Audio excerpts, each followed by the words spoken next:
सर्वप्रथम सर्वांना श्री स्वामी समर्थ.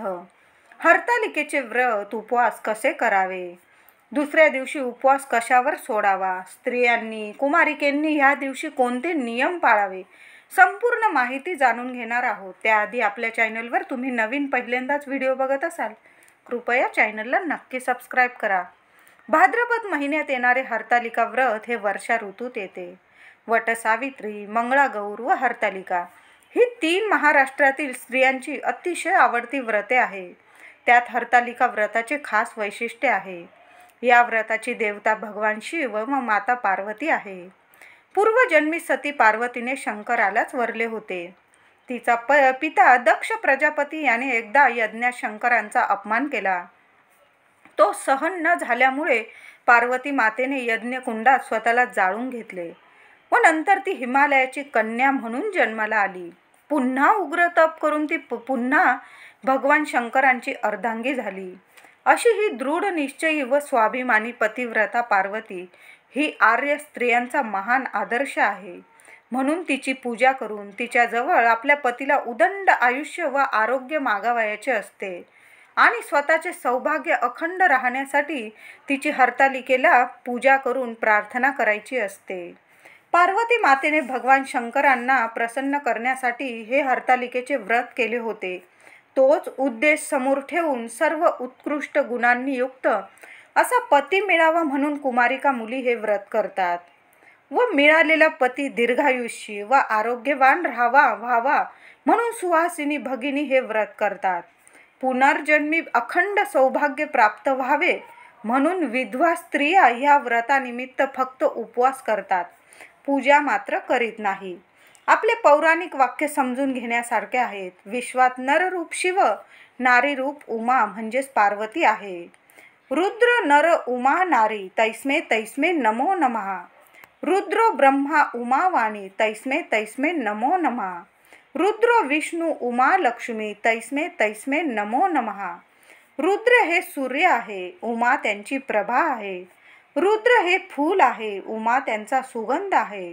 रुद्र हे यज्ञ आहे, उमा त्यांची देवता आहे. वास्तविक सृष्टीच्या मुळात 2 तत्वे आहेत. भगवान शंकर कृपाळू, दयाळू, मायाळू, भक्तवत्सल व प्रेमळही आहेत. यालाच उमा महेश्वर म्हटले जाते. म्हणून आपण हरतालिकेच्या दिवशी उमा महेश्वरांची पूजा करीत असतो. ज्याप्रमाणे नक्षत्रात चंद्र श्रेष्ठ, ग्रहात सूर्य श्रेष्ठ, देवांमध्ये विष्णू श्रेष्ठ, नद्यांमध्ये गंगा श्रेष्ठ आहे, त्याप्रमाणे हरतालिका व्रत हे सर्व व्रतांमध्ये श्रेष्ठ आहे. म्हणून या व्रताने मनुष्य पापातून मुक्त होतो. 7 जन्मांचे पातक नाहीसे होते. स्त्रियांचे सौभाग्य वाढते, अखंड राहते. या दिवशी श्री उमा महेश्वरांची पूजा करावी व रात्री जागरण करावे. 11 वेळा भगवान शंकरांचे शिव हर शंकर नमामि शंकर, शिव हर शंकर नमामि शंकर भजन करावे किंवा ओम नमः शिवाय मंत्र जप करा. व्रतांमध्ये श्रेष्ठ असे हरतालिका व्रत आहे. कल्याण करणाऱ्या ऋषभ चिन्ह ज्यांच्या ध्वजावर आहे अशा शंकराला व पर्वतकन्येला वारंवार नमस्कार. आता जाणून घेऊया हरतालिकेला महिलांनी आणि कुमारिकींनी हे व्रत कसे करावे, पूजा कशी करावी आणि नियम कोणते आहे, नियम कोणते पाळावे ह्या दिवशी. तर ह्या दिवशी काळी साडी, काळ्या रंगाचे कपडे, ज्या मुली पहिल्यांदा व्रत करत आहे त्यांनी चुकूनही काळ्या पदराची किंवा काळी साडी अजिबात परिधान करू नका. नवीन साडी घाला ह्या दिवशी, पण काळ्या रंगाची. ज्या बायका असतील व्रत करणाऱ्या किंवा नसल करत व्रत तरी पण ह्या दिवशी काळ्या रंगाचे कपडे टाळावे, घालू नका. ह्या दिवशी कुणाचा अपमान करू नका. लहान असो, मोठे असो, वयोवृद्ध सर्वांचा मान ठेवा. घरातील असो, बाहेरील असो, कुणाचाच अपमान करू नका. ह्याच दिवशी काय मी म्हणेल कधीच कुणाचा अपमान करू नका. आपल्या घरातील कुमारिका असतील, लहान मुली असतील, चुकूनही त्यांच्यावर ह्या दिवशी हात उगारू नका. मी ह्याच दिवशी नाही म्हणत, कधीच हात उगारू नये. मुलांना कधी पण समजावून सांगा. मुली काही वेळा त्रास देतात, वैताग देतात. एखादी चापट आपण मारतो, मी पण मारते काही वेळा. पण ह्या दिवशी अजिबात आपल्या घरातल्या लक्ष्मींचा अपमान करू नका, मान ठेवा त्यांचा. ह्या दिवशी तुमच्याकडं तुमच्या कामवाल्या मावशी येत असतील, त्यांना सुद्धा या दिवशी हळदी कुंकू लावून त्यांना चहा पाणी फळं देऊन त्यांचा मान ठेवा. तुमच्या घरातील कुमारिका पहिल्यांदाच हरतालिकेचे व्रत उपवास करत असतील, त्यांना नवीन वस्त्र, अगदी साधी का होईना, तुम्हाला परवडेल अशी का होईना, एक साडी किंवा नवीन ड्रेस आपल्या कुमारिका मुलीला नक्की आईने घेऊन द्या. ह्या दिवशी न चुकता साज शृंगाराच्या तिला ज्या वस्तू लागत असतील सामान घेऊन द्या तिला. त्या दिवशी लेकीकडून हरतालिकेची नीट समजावून पूजा करून घ्या. हरतालिका व्रत का करतात तिला नीट समजावून सांगा. ह्या व्रताचे वैशिष्ट्य तिला समजावून सांगा आणि तुम्ही सुद्धा तिच्याबरोबर घरी किंवा मंदिरात नटून ठटून पूजा करा. या दिवशी लाल, पिवळी, हिरवी खास करून या रंगाच्या साड्या नेसाव्या. सौभाग्यवर्धक, सौभाग्यशाली रंग आहे आणि भरभराटीचे रंग आहेत हे. काही विनाकारण काही कटकटी होणार नाही या दिवशी आपल्या घरात. काळजी घ्या. घरातच काय बाहेर सुद्धा कोणाशी कटकट होईल, वादविवाद होतील, अशा गोष्टी टाळा. ह्या दिवशी शांतता राहील याची नक्की काळजी घ्या. हरतालिका व्रत निर्जल करतात. या व्रताचे कठोर नियम असतात. एकदा का हे व्रत धरले तर हे दरवर्षी हरतालिकेचे व्रत विधीपूर्वक करण्याचा नियमच आहे. या दिवशी आपले घर स्वच्छ असावे.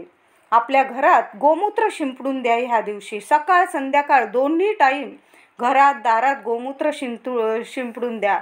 संध्याकाळी आपल्या घरात कापूर होम करा. कापुराने आरती करा भगवान शंकरांची. कापूर आरती भगवान शंकरांना खूप प्रिय आहे.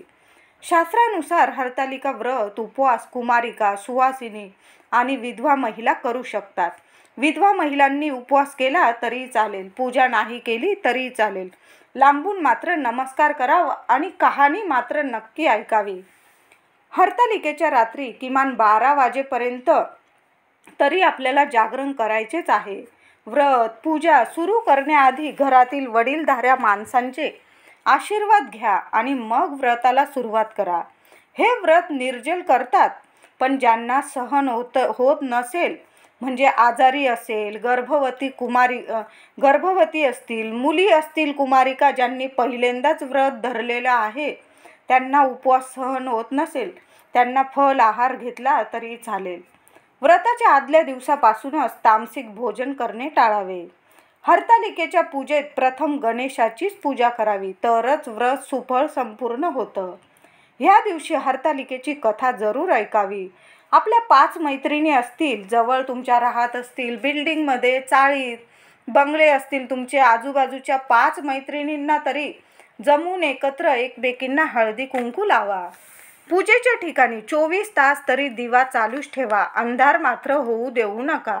या दिवशी पान सुपारी मांडून विधीपूर्वक गणपती बाप्पाची पूजा केली जाते. प्रथम गणपती बाप्पाची पूजा, नंतर वाळूने महादेवांची पिंड, पार्वती आणि सखीची प्रतिमा तयार केली जाते. महादेवांच्या प्रतिमेला अभिषेक करून बेलपत्र, शमीपत्र, फुलं आणि वेगवेगळी प्रकारची पत्री अर्पण केली जाते.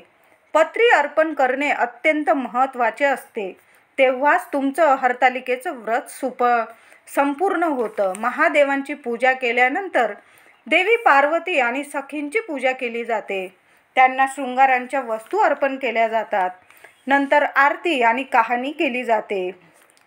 रात्रभर जागरण करून दुसऱ्या दिवशी सकाळी लवकर उठून पूजेच्या पाटावर देवी पार्वतीला हळदी कुंकू वाहून शिवलिंगावर भस्म वाहून पूजेची सांगता करावी. नैवेद्य दाखवून घ्यावा. वाळूचे शिवलिंग पाण्यात किंवा कुंडीत एखाद्या झाडाच्या ठिकाणी विसर्जित करावे. दुसऱ्या दिवशी गणपती बाप्पांची घरोघरी स्थापना केली जाते. पूजन नैवेद्य झाल्यानंतर हरतालिकेचा उपवास सोडला जातो. हरतालिकेचा उपवास काकडी खाऊनच सोडला जातो. काकडी खाल्ल्याशिवाय तुमचा उपवास सोडलेच जाणार नाही. काकडी खायची आणि मग उपवास सोडायचा, तरच हरतालिकेचे व्रत पूर्ण होते. हे सर्व नियम पाळून तुम्ही हरतालिकेचे व्रत आनंदाने करू शकता. आजचा व्हिडिओ आवडला असेल लाईक करा, शेअर करा, चॅनलला सबस्क्राईब करा. धन्यवाद.